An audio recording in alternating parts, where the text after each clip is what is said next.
यस्य स्वयं स्वभावाप्ति रभावे कृत्स्नकर्मणः तस्मै संज्ञानरूपाय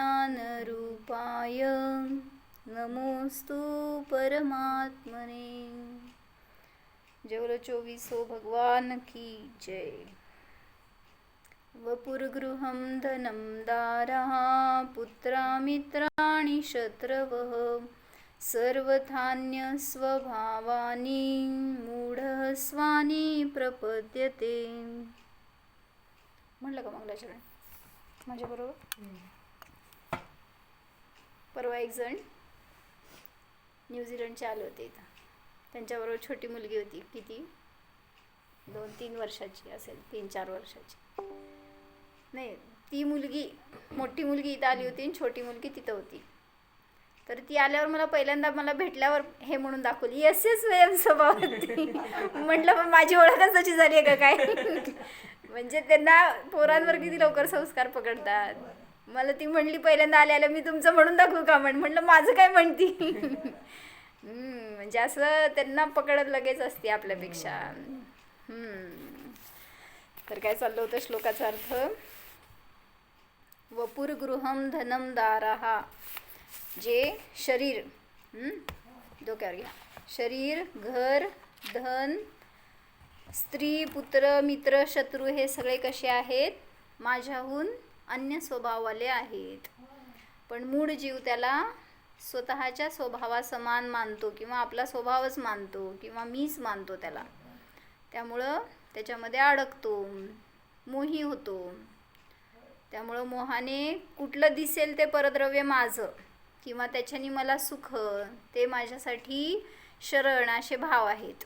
म्हणून जीवाचा संसार संपत नाही आहे, परिभ्रमण संपत नाही आहे.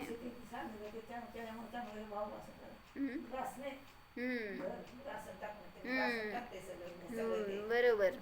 ग्रासणे म्हणलं ना, कशाला ग्रासतंय? कोण ग्रासतंय? शरीर. हे घर म्हणजे काय? गृह म्हणतो ना. हां, म्हणजे गृहचा अर्थ त्यांनी तसं केला होता, ग्रासणे. बरोबर. तर म्हणून जीवानी प्रत्येक परिग्रहामध्ये स्वतःला ग्रसित करून घेतलंय किंवा सगळ्या परिग्रहाने जीवाला ग्रासलंय. त्यामुळं जीव स्वतःपर्यंत जात नाही आहे, स्वतःला भिन्न जाणत नाही आहे.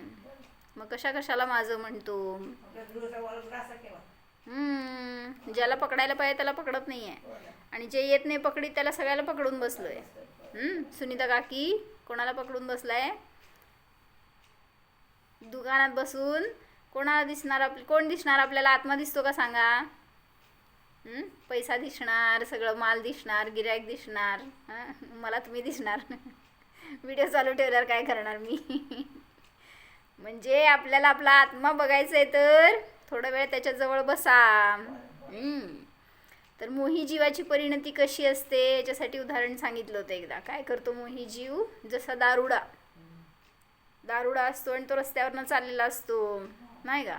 आणि त्याच्यासमोर राजा आला हत्तीवरून, आणि काय केलं दारुड्यानी? इकडे म्हणला. कोणाला? त्या राजाला. हां, तू मला हत्ती विकणार का? मला हत्ती खरेदी करायची आहे म्हणला. मग राजा परेशान म्हणलाय, कोण आहे, कुठनं आला, माझ्याकडं हत्ती मागतोय. आणि कळालं त्याला. आणि मग तो म्हणला, राजा थोडंसं सावरून, त्याच्यावर क्रोध नाही केला त्याने. पुन्हा त्यांनी विचारलं, म्हणलं हत्ती कितीला विकतो सांग राजाला.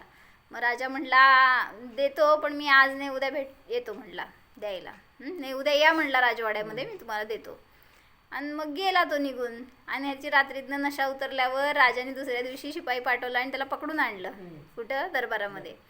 आणि सांगितलं, म्हणले सांग कितीला हत्ती खरेदी करणार का म्हणून. आता त्याची नशा उतरली होती.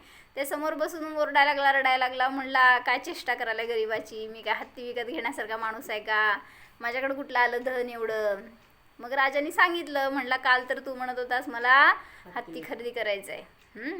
म्हटला, राजन ते मी नाही, माझी दारू बोलत होती. तसं इथं पण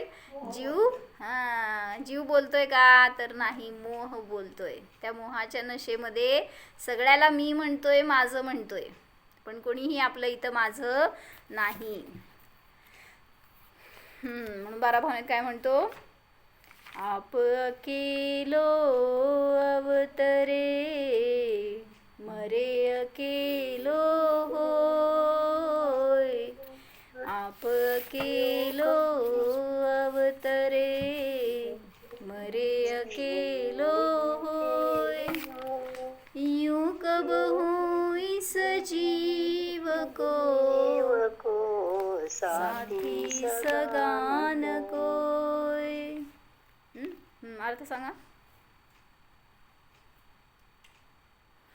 आप अकेलो अवतरे मरे अकेलो हो. येताना किती जणांना घेऊन आला हो बरोबर? जरी जुडवा जन्मले तिळे जन्मले तरी सुद्धा एकटा चाललोय. ते त्यांच्या जीवनाने आले, त्यांच्या मरणाने मरणार.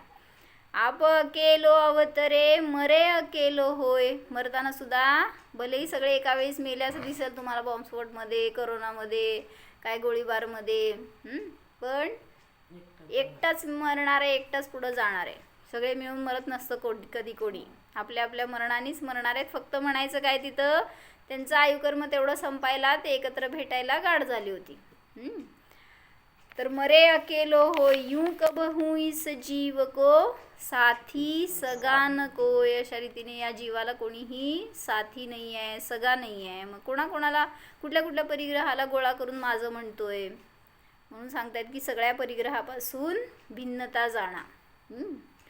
तर काल बघितलं आपण शरीराबद्दल आणि घराबद्दल या जीवाला कसा मोह आहे. तर त्या शरीराबद्दल जरासं कार्तिकी अनुप्रेक्षामध्ये छान आलं होतं. म्हणजे ॲक्च्युली अशुची भावना कुठल्या कुठल्या 12 भावना घटणार सांगा या श्लोकामध्ये? एकत्व, अजून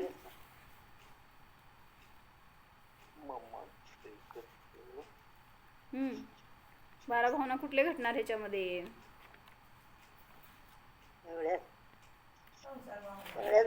जरा विचार करून सांगा की. असं काय उगीच सगळं सरसकट सगळे.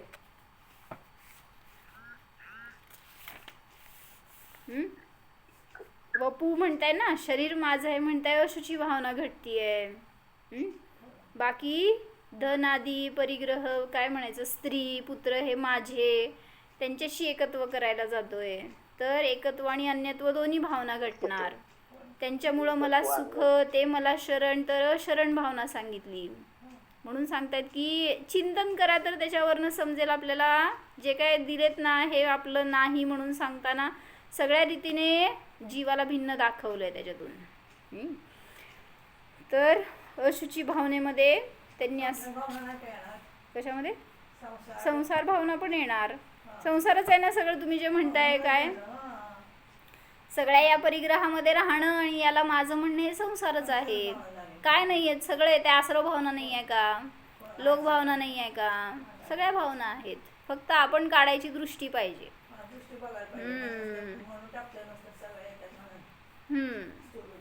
बरोबर.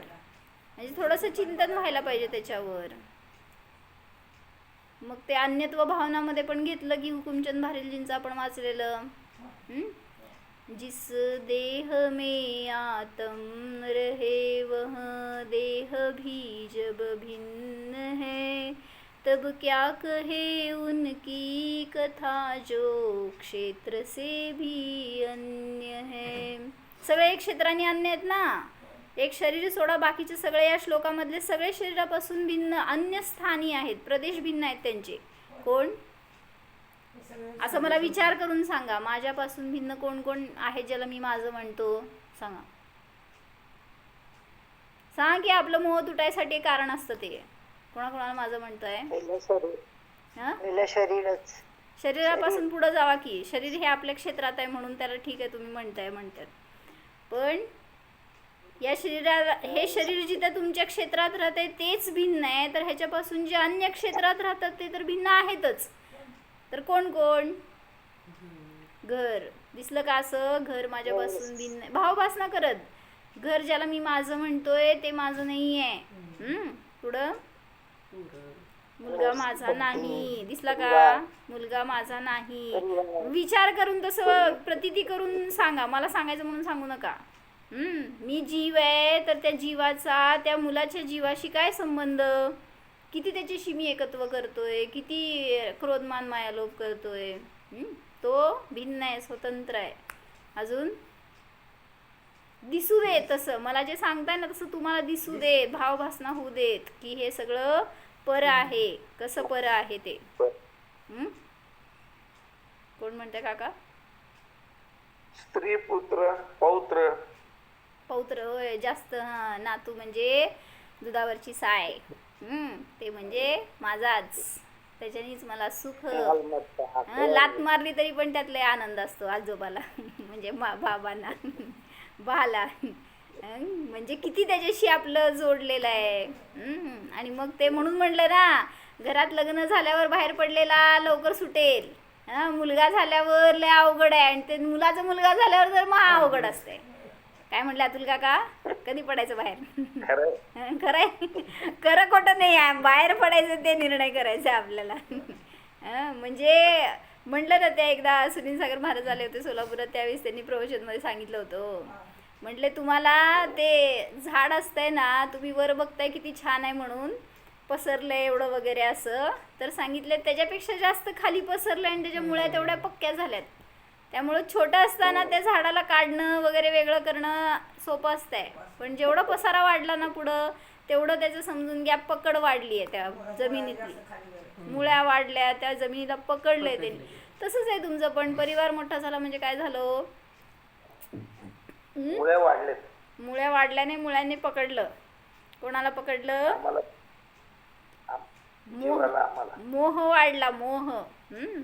आणि मग जसं त्या जमिनीला ते धरून राहतात त्या मुळ्या, तसं सांगितलं हा जीव त्या घराला मग सोडू शकत नाही, त्या परिग्रहाला, त्या सगळ्या पुढं पुढं वाढत गेलेला मोह अजून अजून काय म्हणायचं, अजून मुरलेला असतो. बरोबर, हां बरोबर शब्द वापरले. म्हणजे अधिक तीव्र होत जातो पुढचा मोह. मुलापेक्षा सुद्धा नातू जास्त प्रिय असतो, नातूच्या पुढं तर आता बघा कोण कोण. म्हणून मला म्हणायचं होतं की शरीराला पहिल्यांदा भिन्न जाणा. मग त्यांनी त्या 12 भावनेमध्ये अन्यत्व भावनेत सगळ्याला दूर करून दाखवलं ना. हां बरोबर, 12 भावना नुसतं म्हणू नका सांगतायत त्यांनी, म्हणजे शब्दामध्ये नाही, त्या भावामध्ये जावा तर त्या भावना म्हटल्या जाणार. नुसतं शब्द म्हणजे भावना आहेत का? किती म्हणता, रोज म्हणता काय कुठली?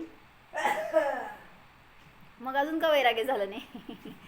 रोज म्हणतो उडला त्या 12 भावना वाचून ऐकून भाववासना करून वैरागी होऊन दीक्षा घेऊन गेलेले लोक. आपण आपल्यात उतरत नाही आहे ना, भिजत नाही आहे आपण. म्हणून आत्मानुशासनमध्ये सांगितलं हो त्यांनी की, म्हणले आत्मानुशासनमध्ये त्यांनी एक श्लोक सांगितला आहे. म्हणले तुम्ही आजपर्यंत जिनवाणी ऐकली नाही का हो? म्हणले ऐकली, रोज गेलाय, मंदिरात गेला, सगळं ऐकताय, सगळं आता जवळपास पाठ झालं, कंठस्थ झालंय, पण म्हणले कधी आजपर्यंत भिजला नाहीत म्हणले तुम्ही. म्हणजे काय हो, कसं भिजायचं असतं? तो जो वर्षाव केलाय ना तत्वाचा त्यांनी, त्याच्यामध्ये स्वतःला न्हावून घ्यावं लागतं, त्याच्यात बुडावं लागतं, म्हणजे ते आपल्यात उतरवावं लागतं, तर ते भिजणं म्हटलं. तर आपल्याला समजलं तो भाव. अन्यथा नुसतंच आपण पण अजून शब्दामध्येच आहे. पुढं काय होतं?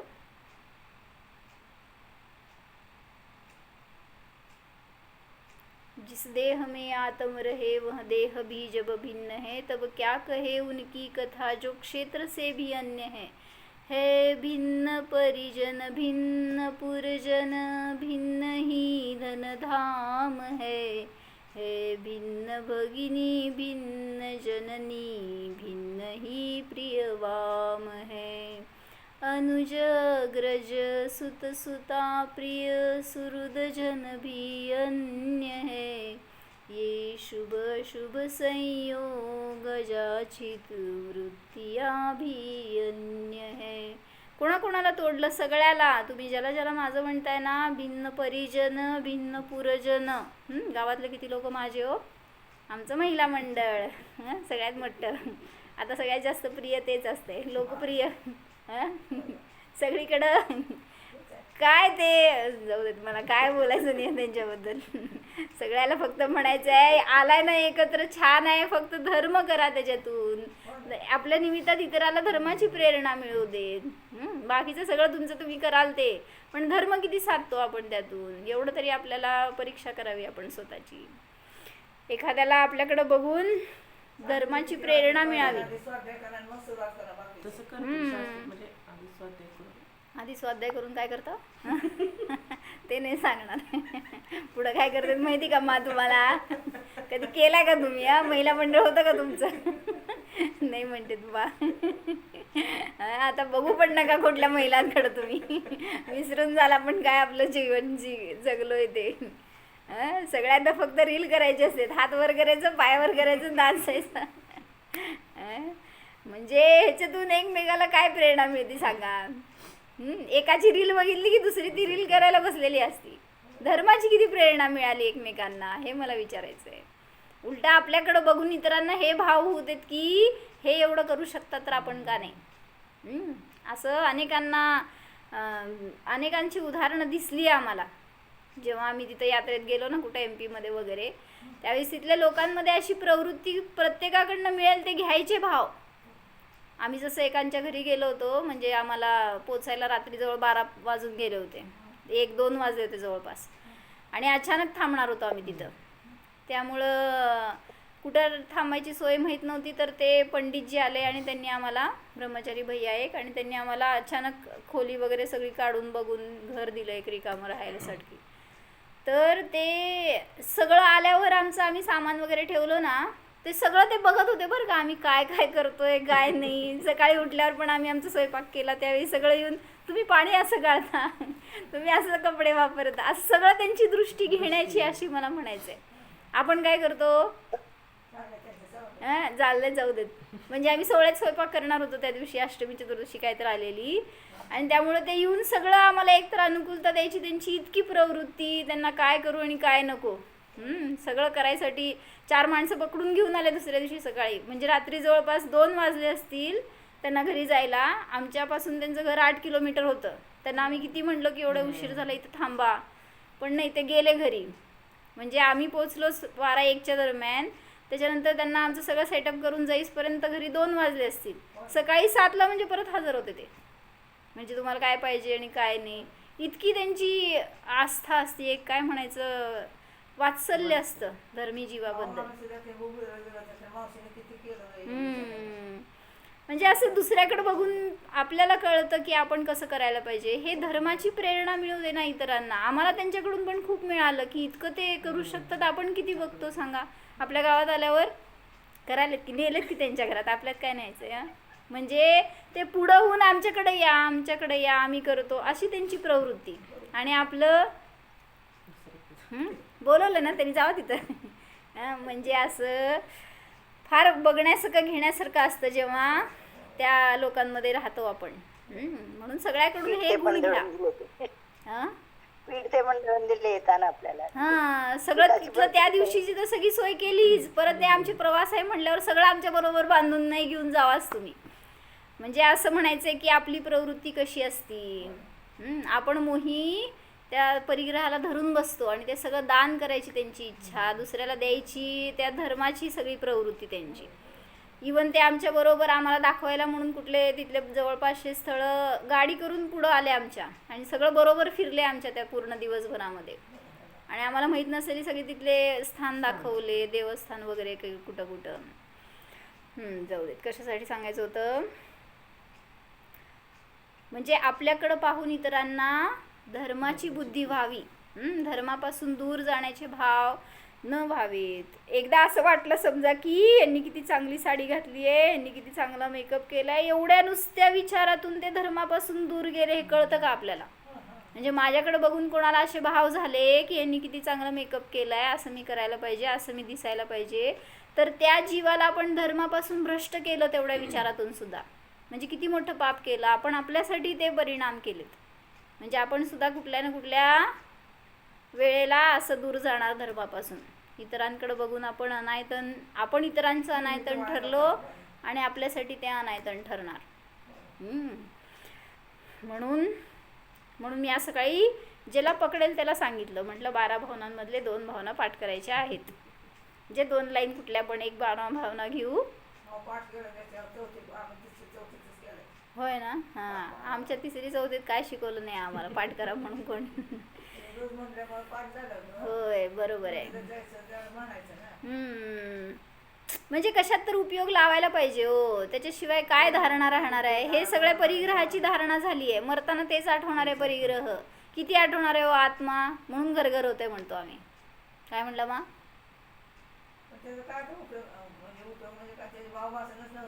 हा, अहो पण त्याचं पण संस्कार झालेत ना, जे काही येलं ना अज्ञानामध्ये पण पाठांतर. हा, पण आता आता करू शकता.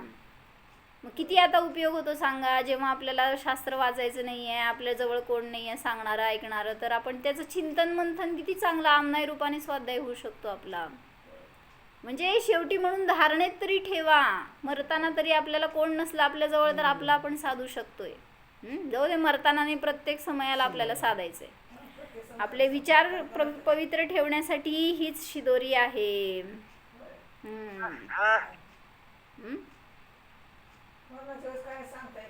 बरोबर आहे. कोणाला हार्ट अटॅक आला आणि कधी कोण गेलं आणि कसं कळणार आहे का? बरोबर. उदय असतात सगळे, उदीर्ण असते त्याच्या निमित्तात. म्हणून तिथं कार्तिकी अनुप्रेक्षामध्ये सगळे शब्दांचं भंडार का करायचं आहे आपल्याजवळ, त्यातून आपल्याला ग्राह्य काय आहे तेवढंच धरता यावं. म्हणून ते म्हटलं ना, ते जर काय पूर्वी केबल वगैरे घालायचे जमिनीमध्ये तर खड्डा करायचे, पण त्या केबलचं एवढंसंच असेल माप, तरी खड्डा मोठा असायचा. का बरं? इतका मोठा खड्डा करायचा आणि खाली उतरून एवढीशी केबल घालायची असती. का? वायर वगैरे घालायची ना टेलिफोनची किंवा लाईटची कुठली अशी, तर ती मोठा खड्डा करून मग त्यातनं खालनं घालायचे हो, आणि मग ते बुजवायचे. मग मोठा खड्डा का करायचं, एवढी छोटीशी तर वायर घालायची होती. तसं म्हणलं, इतकं तुम्हाला पसारा त्या स्वाध्यायाचा असेल ना जवळ आपल्या भांडवल, तर त्यातनं कुठंतरी स्थिरतेसाठी मार्ग मिळेल. आपलं विचार इतर ठिकाणी अशुभातच जास्त जात आहे, तर शुभात येत नाही आहे, शुभातनं शुद्धात जात नाही आहे, कसं मिळणार आत्मा हो? म्हणून सांगतायत थोडं भांडवल वाढवा आपलं जास्त. वर्णिजींनी पण अनेक ठिकाणी सांगितलं, जेवढं होईल तेवढं मॅक्झिमम स्वाध्याय करा, कारण तुमचा उपयोग आज अधिक अशुभामध्ये जातोय. ॲक्च्युली स्वाध्यायाला सुद्धा हे सांगितलंय, पण कोणासाठी? जो ध्यान करू शकतो, जो आत्म्याला जाणू शकतो, जो निर्विकल्प राहू शकतो, ज्याला स्वसंवेदन म्हणजे इझी गोष्ट आहे, त्याच्यासाठी सांगितलं. स्वाध्याय पूजा हे शुभभावात अडकू नको. पण आपल्यासाठी हो, ज्याचा उपयोग निरंतर बाहेरच राहतोय, सारखा अशुभामध्ये जातोय, शरीरामध्ये अडकतोय, तर त्याला सांगितलं भरपूर स्वाध्याय कर. आणि मग त्या स्वाध्यायातून पुढं जाऊन आत्म्याचा आधार घे, आणि तो आत्मा मी आहे हे जाण, तू जाणू शकतो, असं सांगायचं होतं. तर मला हे वाचायचं होतं की जे शरीर आहे ते सुद्धा वैराग्याला कारण आहे असं सांगितलंय. कुठं? कार्तिकी अनुप्रेक्षाच्या. हां, बरोबर. काय? जगत काय स्वभाव वा संवेग वैराग्यार्थम, म्हणजे काय हो? जगत आणि काय, बरोबर. जगतचा स्वभाव आहे तो संवेग उत्पन्न करतो, आणि कायचा स्वभाव आहे तो वैराग्य उत्पन्न करतो. करायला पाहिजे. म्हणजे तसं जगाचा स्वभाव बघितल्यावर संवेग म्हणजे भय वाटायला पाहिजे संसारापासून, कारण कोण जगामध्ये कायम राहत नाही, जसा आहे तसा राहत नाही. नवरा कसा आहे सांगा? कोणाचा नवरा माहीत नाही कोणाला, सांगा. खरं सांगितलं तरी चालतंय. नवरा लग्न झाल्या कसा असतो आणि थोड्या दिवसांनी कसा असतो, म्हणजे किती त्याच्याबद्दल अट्रॅक्शन होतं, आता किती राहिलं. म्हणजे असं सांगायचं आहे, हे जगाचा स्वभाव आहे. हळूहळू सगळ्याच परिस्थिती, सगळ्याचा स्वभाव बदलत जातो आपल्यासाठी, आपण दुसऱ्यासाठी, किंवा आपला दृष्टिकोन बदलत जातो सगळ्यांच्या विषयी. म्हणून सांगतायत की जगाचा स्वभाव हा संवेग उत्पन्न करतो, आणि शरीराचा स्वभाव वैराग्य उत्पन्न करतो. का? त्यासाठी सांगतायत तिथं बरं का, एक चांगला श्लोक आहे अशुची भावनेमध्ये, कार्तिकी अनुप्रेक्षाच्या 85 नंबरचा श्लोक आहे. छान आहे बरं का असं विश्लेषण कार्तिकी अनुप्रेक्षाचं, आणि त्याच्यामध्ये त्यांनी उदाहरणं वगैरे घेतलेली. वाचायला पाहिजे. ज्यांनी केला नाही आहे ना स्वाध्याय त्याचा, तर कार्तिकेय परीक्षाचा स्वाध्याय करा. भरपूर उदाहरणं अशी एवढी फॅमिलियर दिली आहेत आणि आपल्याला समजण्यासारखी खूप चांगली चांगली उदाहरणं दिली आहेत. मणुयाणम असूयमयम विहीणा देहम विणिमियम जाणम ते विरमण कज्जे ते पुनतथेव अनुरत्ताम. समजलं का? आता मी परत वाचते, लक्ष द्या, समजतंय. मणुयाणम देहम म्हणजे मनुष्याचा देह, असूयमयम अशुचिमय आहे, अशुचिमयम विहीणा विणिमियम अशुचिमय विधीच्या द्वारे निर्मित झालेला आहे. कोण? मनुष्याचा देह अशुचिमय विधीने बनलेला आहे. तेसिम विरमण कज्जे कशासाठी? त्यापासून विरक्ती व्हावी म्हणून अशुची रूपाने ते बनलेलं आहे असं सांगायचंय. पण जीव काय करतो? ते पुनतथेव अनुरक्ता. पण जीव काय करतोय? तिथंच अनुरक्त होतोय. जे तुम्हाला विरक्ती होण्यासारखं होतं तर जीव त्याच्यातच मोही होतोय. जसं म्हणलं, कोणीतरी मरावं म्हणून विष दिलं असेल त्याला, तर ते विष त्याला आवडलं आणि तो विषच पीत बसला. काय झालं? फळ? विष पिलेल्याचं फळ काय होतं? नियमाने मरणार आहे. मग तसं म्हणलं की त्या लहान मुलाला काय दिलं? हातात समजा माती आली त्याच्या हातात, खाल्ली तर त्याला गोड लागल्यावर तो मातीच खात बसतोय. मग त्यासाठी किती हानिकारक आहे ते. तसंच सांगताय तिथं की जी गोष्ट अशी निर्मित केली आहे सृष्टीने किंवा काय त्या रचना अशी आहे त्या देहाची की नियमाने त्याच्यात जाणाऱ्या जीवाला त्याच्याबद्दल वैराग्य व्हायला पाहिजे. पण जीव काय करतोय? मूड त्याच्यातच अनुरक्त होतोय. जसं तो पंचरंगी किडा अशा ठिकाणी जन्मला त्या शौचालयामध्ये की तिथून विरक्ती व्हावी त्याला. पण काय झालं? ते पुनतथेव अनुरक्ता, तिथंच अनुरक्त झाला. कुठला जीव कुठं मरावं इच्छितो? या शरीरामध्ये मरायची इच्छाच नाही आहे कोणाला. उलट शरीरात मेलात तर चांगल्या गतीला जाताल, बाहेर पडताल आणि मुक्त होताल. पण ते पुनतथेव अनुरक्ता, अज्ञानी जीव काय करतो? तिथंच पुन्हा पुन्हा अनुरक्त होतो. मनुष्यों को विरक्त करने के लिए ही विधि ने मनुष्यों के शरीर को अपवित्र बनाया है, ऐसा प्रतीत होता है, किंतु वे मनुष्य उसी में अनुरक्त रहते हैं. काय करतो मनुष्य? जी सगळ्यात घाणेरडी गोष्ट आहे ना त्याच्यामध्येच अनुरक्त होतो. हो म्हणा. विरक्त व्हायचा चान्सच नाही राहिला. काय ज्याला दिसलं की मी म्हणजे शरीर आहे, मी म्हणजे मनुष्य आहे, स्त्री आहे, पुरुष आहे, माता आहे, पिता आहे, सगळं शरीरच दिसलंय, विरक्त कसा होणार हो? म्हणून त्या कुंदकुंदांनी सांगितलं बालकांनी की मी जीव आहे. जेव्हा त्या मातेने म्हटलं की तू लहान आहेस, जाऊ नकोस, तुला होणार नाही सहन, त्यावेळेस ते म्हणाले कुंदकुंद बालक मी जीव आहे. जीव लहान नसतो, मोठा नसतो. असं उत्तर दिलं का कधी? म्हणा की आमच्या आईने असा प्रश्नच विचारला नाही. लगेच खापराईवर. आमची आई अशी नव्हती म्हणून आम्ही असं उत्तर पण दिलं नाही. तुम्ही आई बना तशी, तुमच्या पोरानं तुम्ही असं म्हणा. पोरं लगेच आपली बरं जाऊ देत नाही, जात मी विरक्त होत नाही असं. म्हणजे आपण किती कमी पडतोय. त्या बालकाचं तर घ्यायलाच पाहिजे, पण आपण माता म्हणून आपल्यामध्ये पण ते भाव यायला पाहिजेत तसे. चला, तर म्हणजे मी तर निरंतर त्या कुंद बालकांबरोबर आहे बरं का मा. जेव्हापासून वाचलंय ना, सारखं त्यांचे एक एक शब्द, एक एक वाक्य इतके प्रभावी आहेत, सगळे ते घोळत आहेत डोक्यामध्ये. म्हणून अशा अशुचिमय शरीराला मी माझं म्हणतोय तर त्यापासून कसा विरक्त होणार? होऊ शकत नाही. म्हणून त्याला पर जाणा, भिन्न जाणा, अन्य जाणा, तर तुम्हाला वैराग्य होणार.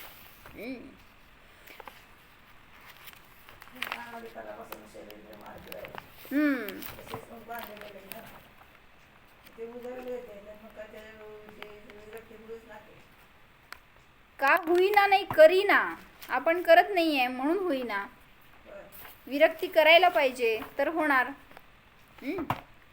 म्हणून सगळ्याच्या विषयी मोह आहे आपल्याला. तर त्यासाठी सांगितलं की मोहमध्ये सगळं येणार, क्रोध, मान, माया, लोभ. तर त्या लोभाविषयी नियमसारमध्ये थोडंसं सांगितलं होतं.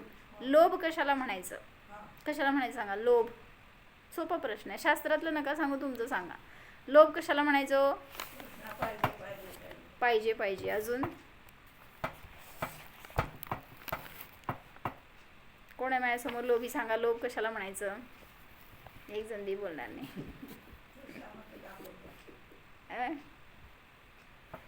लोभ कशाला म्हणायचं प्रगतीताई. हव्यास. हव्यास. बर. अजून विशाल भैया बोला.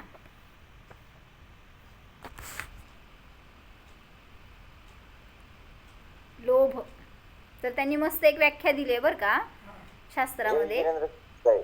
हा बोला. लोभ म्हणजे इच्छा वाढणे, अपेक्षा वाढणे संसारातील.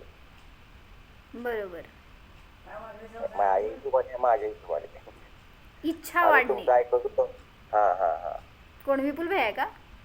हा निशांत मी ऐकत होतो आता. बर. तर मी सांगते ऐका. लोभ कशाला म्हणायचं म्हणजे शास्त्रात आचार्यांनी अशी व्याख्या केली आहे. युक्त स्थळे धन व्यय अभाव लोभ. आता हे एक वाक्य त्यांनी दिलंय धनाविषयी लोभ असणाऱ्या जीवाबद्दल. युक्त स्थले धन व्यय अभाव लोभ. समजलं अर्थ काय. युक्त स्थळामध्ये धनाचा व्यय करण्याचा अभाव त्याला म्हणायचं लोभ. आता युक्त स्थळ सांगा. धनाचा जिथं व्यय करायला पाहिजे त्याच्यासाठी युक्त स्थळ कुठलं.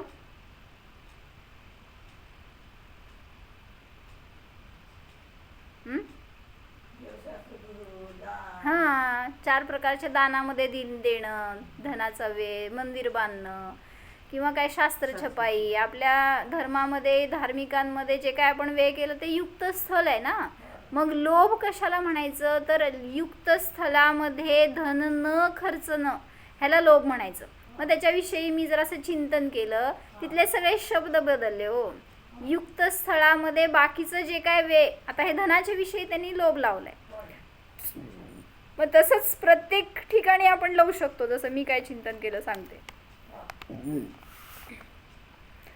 माझ्यासाठी कोणते स्थळ धन खर्च करण्यासाठी युक्त आहे, योग्य आहे याचा निर्णय करायला हवा. आपल्यासाठी कुठलं योग्य स्थळ आहे हो. पार्लर. ब्युटी पार्लर हो. आणि म्हणजे जिथं कुठं शरीराला सुख मिळेल ते सगळं युक्त स्थळ आपल्यासाठी. हॉटेलिंग करणं, बाहेर काय फिरायला जाणं, काय म्हणते ते हिल स्टेशनवर जाणं वगैरे, हे सगळं युक्त स्थळ वाटतं. किंवा आता सगळ्यात मोठं फॅड निघालंय काय, मोठे मोठे थांबा की काय म्हणायचं त्याला, लग्नामध्ये काय करायचं. नाही थांब बाई जरा, तुला पण माहित नाही, तू पण माझ्या काळातली आहेस. नाही प्री वेडिंग नव्हे ते. लग्नामध्ये तुम्ही दाखवता ना इतकं मोठं इव्हेंट. हा इव्हेंट मॅनेजमेंट करायचं, त्याच्यामध्ये किती खर्च. मग ते एका कुठल्या तरी साधूचं वय काय म्हणते तपस्वी साधूचं एक व्हिडिओ आला होता. त्याच्यामध्ये त्यांनी सांगितलं म्हणजे लोकांनी पूर्वीचं लग्न कसं असायचं. तुमचं कसं होतं मला माहीत नाही, पण लग्न कसं होतं पूर्वीचं जयश्रीमा म्हणले त्या स्त्रीला पाहिलेलं पण नसायचं. ते आंतरपाठ काढल्यावर ती स्त्री कोण आहे हे दिसायचं आणि मग ती जी आहे ती स्वीकार, असं लग्न असायचं. आणि आजकाल म्हणजे लग्न ठरायचं तर राहू देत, ते लग्न ठरल्यानंतर ते व्हायचं तर राहू देत, त्याच्या आधीच सगळं प्री वेडिंग वगैरे. आणि म्हटले इतका धनाचा व्यय त्याच्यामध्ये, एकेका लग्नामध्ये इतका खर्च करणार, इतकं व्यय करणार, म्हटले एका दिवसात इतका नाश का करता, असं त्यांनी त्याच्यामध्ये सडेतोड टीका केली होती. ते कोण ऐकली माहीत नाही मला, पण मी तर ऐकली. काय उपयोग नाही मी ऐकून, पण मी ऐकली. सगळ्यांना ऐकायला मिळालं तर ऐका. म्हणजे आपण तेच धन कोणाच्या तरी हितामध्ये घालू शकतो. किंवा युक्त स्थळे, एवढंच मला सांगायचं आहे. युक्त स्थलामध्ये धनाचा व्यय करत नाही ह्याला म्हटलं लोभ. तर ऐका, प्रत्येकासाठी युक्त स्थळ भिन्न आहे. धनाचा व्यय नाही करत तर अन्य ठिकाणी करतो, हा लोभ आहे हो, असं म्हणायचंय. मग जिथं करायला पाहिजे तिथं करत नाही, जर केला तर तो निर्लोभ म्हणलं. म्हणजे कोणी आला तुमच्या दारावर आणि म्हटलं की सादर मी आहे समजा आणि त्याला गरज आहे आणि तो म्हणतोय की मला मदत करा, युक्त स्थळ नाही का होते, तिथं द्यावं वाटत नाही, हा लोभ आहे. मग अनेक ठिकाणी असं समजून घ्या, शास्त्र छपाई आहे समजा, मंदिरचं काय काम आहे म्हणा, तिथं आपल्याला धन द्यावं वाटत नाही, एखादा गरजू आहे त्याला द्यावं वाटत नाही, तर युक्त स्थळामध्ये धन व्यय न करणं हा लोभ आहे. म्हणून तिथं देण्याचे परिणाम होत नाहीत. पैसा दान धर्मामध्ये खर्च न करता संसार विषय भोगामध्ये घालावा वाटतो. कोणी तोच पैसा, आणि सगळ्यात मोठं हे कारण आहे बरं का, जेवढं तुम्ही आयुष्यभरामध्ये त्या धनाचा व्यय योग्य ठिकाणी करत नाही ना, समजा साठवून ठेवलंय न स्वतःसाठी पण वापरत नाही आहे आणि दान वगैरे पण नाही करत आहे, अशी परिस्थिती येते, नियमाने ते सगळं धन हॉस्पिटलला जातं. म्हणजे त्या डॉक्टरच्या खिशात. कोणासाठी कमवलं? असंच आहे. म्हणजे अनेकांच्या बाबतीमध्ये पाहिलं मी हे, न त्या धर्मासाठी काय त्यांच्याकडून दान होतंय, न स्वतःचं शरीराचा वापर होतोय, न श्रम, न बुद्धी, कशाचाच वापर नाही आहे धर्मामध्ये.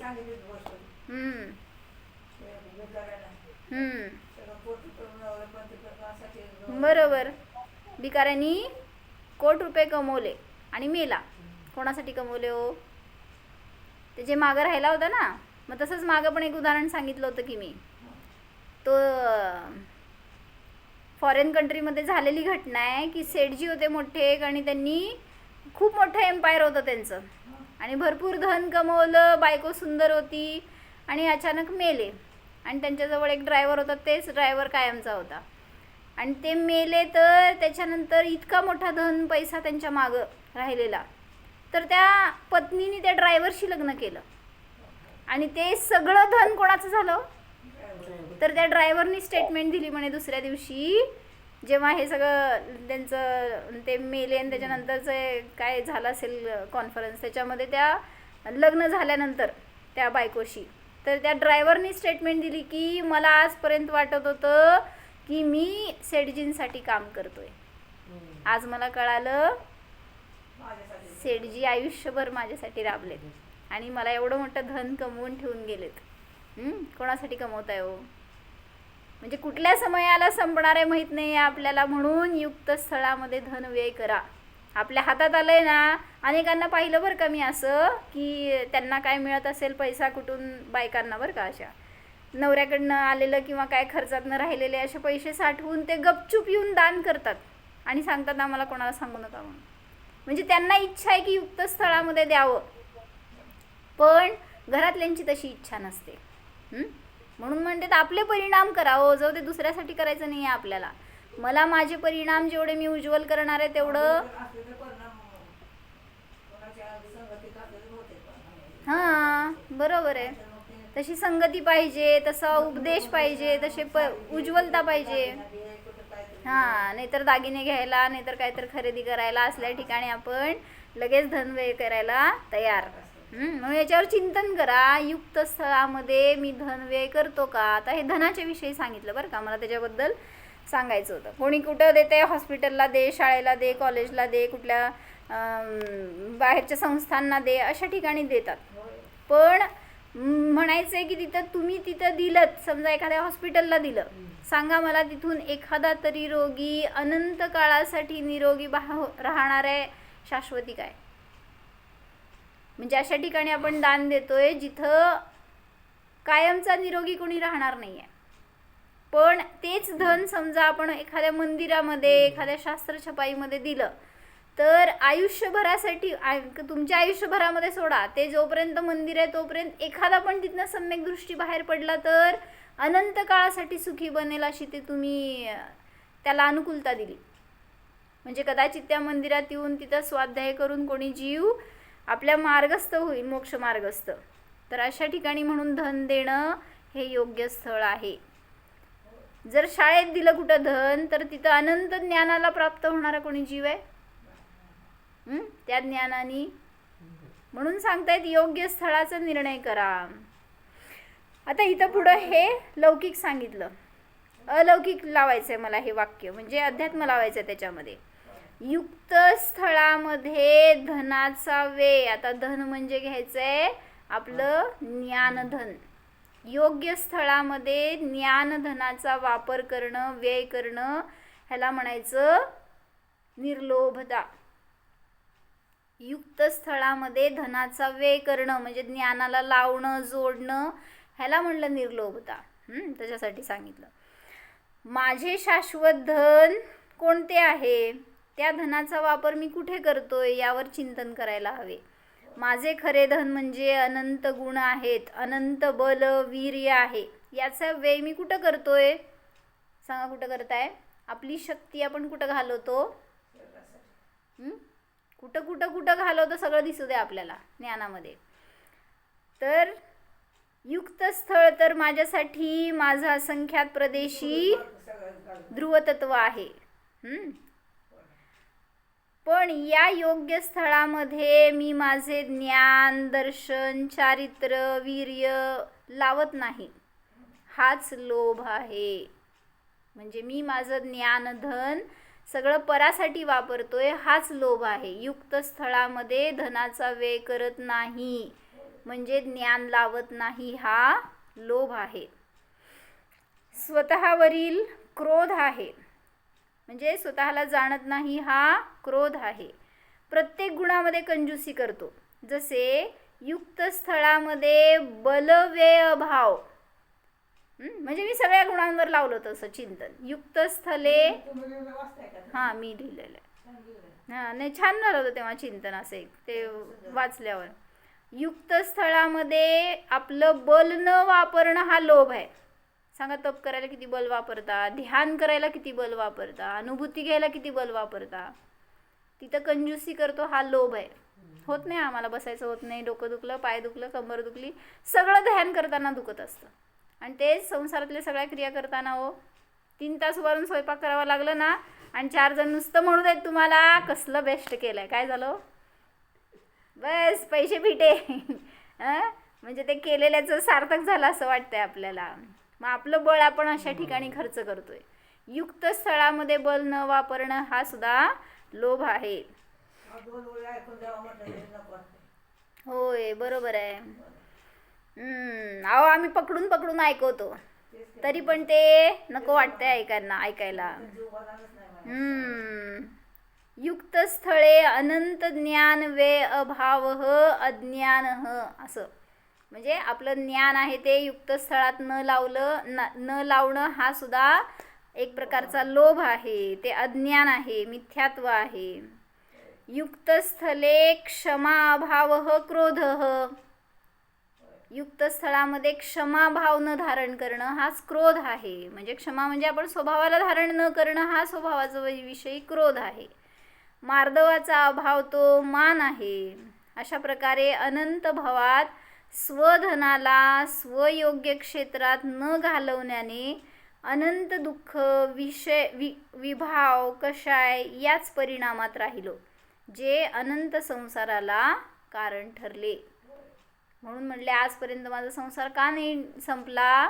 म्हणा वाक्य, युक्त स्थले धनव्यय भाव लोभ, युक्त स्थले ज्ञानव्यय भाव लोभ. युक्त स्थळामध्ये मी माझं ज्ञान वापरलं नाही, माझं श्रद्धान केलं नाही, माझं बल वापरलं नाही. जे प्रगट करायला पाहिजे ते तेवढं मी तेवढ्या फोर्सफुली, तेवढ्या तीव्रतेने प्रगट केलं नाही. म्हणून सांगतायत त्यालाच लोभ म्हणलं. म्हणून असा लोभ आपल्याला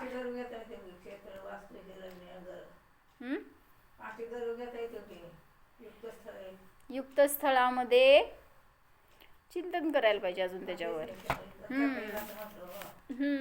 सगळ्याच गुणांविषयी लावू शकतो.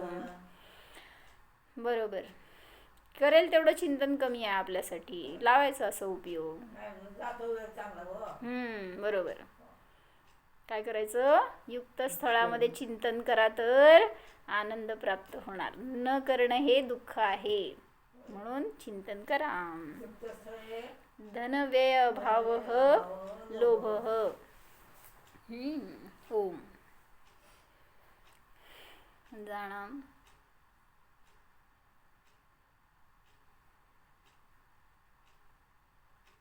हा मी जीव आहे. या जीवाचे योग्य स्थळ कोणते आहे पहा. हा मी जीव तर या संख्यात प्रदेशाच्या बाहेर कधीही जात नाही. हेच माझे युक्त स्थळ आहे. आपल्या ज्ञानाला त्या युक्त स्थळामध्ये जोडा. आपल्या बलाला त्या स्वतःच्या आत्म्यासाठीच वापरा.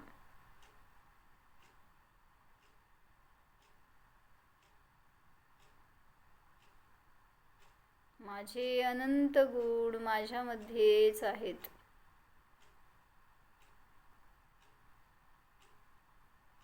त्या अनंत गुणांचे भावभासन करा. मी अनंत गुणसंपन्न जीव आहे. त्या जीवाला ज्ञानाने ग्रहण करा. हीच निर्लोभता आहे.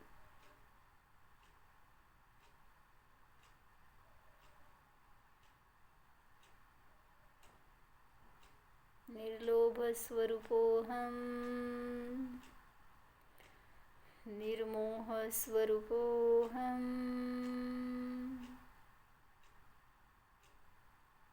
एकत्व विभक्त स्वरूपोऽहम्.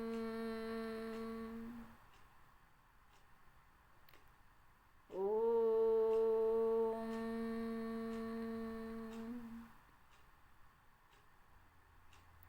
विसर्जन.